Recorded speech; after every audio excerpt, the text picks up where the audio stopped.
Moi, c'est M. Gumete Cyril, responsable du service après-vente du groupe NJS. Ici, nous sommes dans la ferme de M. Mbappé Henri, l'un de nos clients du groupe NJS. Nous sommes sur son site de production des poulets de chair. Et sur ce site, nous avons 3 grands bâtiments. Un bâtiment d'une capacité de production de 10 000 poulets et 2 autres bâtiments d'une capacité de production de 500 000. Et le site, globalement, a une capacité de production de 20 000 poulets de chair.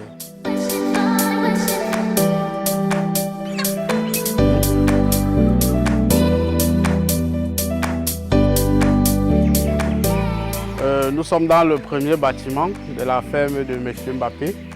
Et ce bâtiment a une capacité de production de 5 000 sujets. Et nous avons une bande de 5 000 sujets à 23 jours d'âge, avec un poids moyen de 900 grammes, ce qui n'est pas loin des recommandations du sélectionneur COP 500.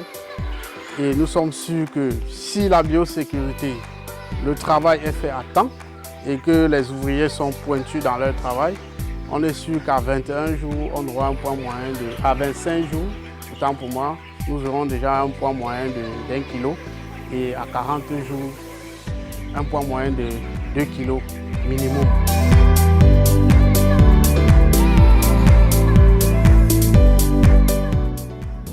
Le vide sanitaire, c'est la période qui part de la désinfection au jour du repeuplement du bâtiment.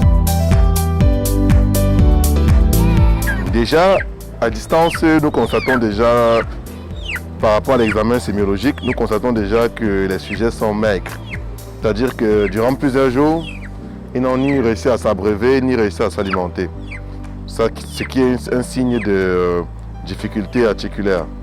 Donc, cela se manifeste par la crête du brochet qui est striante, les pattes qui sont déformées et la poule, elle est pâle. La crête est pâle.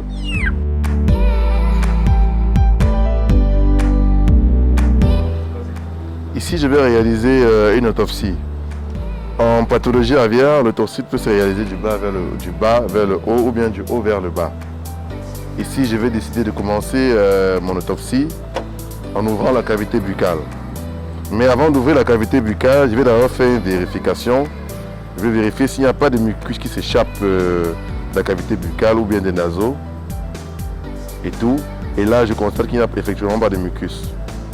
Donc, ok, en ouvrant la cavité buccale, je vais faire une recherche sur maladie respiratoire, vu que le l'éleveur nous a signalé qu'il entendait des ronflements, comme ils appellent en général. Donc, je fais d'abord une ouverture de la cavité buccale.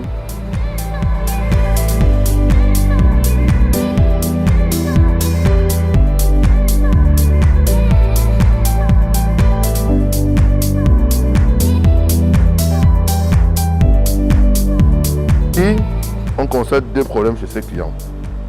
On constate plusieurs problèmes. Premièrement, il y a là-bas un problème de coccidiose. Deuxièmement, il y a une pathologie respiratoire qui peut être liée aux conditions du client. Certainement, le bâtiment du client avait des voies qui laissaient passer les oiseaux. Et du coup, ces oiseaux sont les agents vecteurs de plusieurs pathologies respiratoires. Donc, chers éleveurs, il faut déjà vérifier aux abords de votre ferme afin que les nuisibles et que les oiseaux ne pénètrent pas dans la ferme. Donc déjà, il y a une pathologie respiratoire ici. Deuxième pathologie, c'est la coccidiose.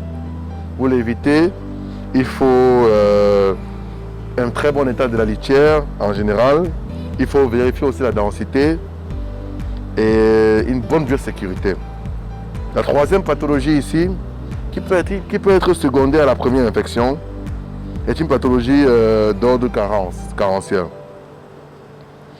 Ceci nous montre que peut-être le ratio phosphocalcique dans la composition de la ration de l'aliment du client peut ne pas être équilibré. Et il est question pour nous de demander au client la formule qu'il a utilisée pour alimenter ce sujet, afin que nos ingénieurs agronomes, que le service après-vente d'Agroca met à votre disposition, service après-vente du groupe NJS, que le service après-vente vous accompagne dans la formulation de vos rations alimentaires afin d'éviter ce déficit phosphocalcique.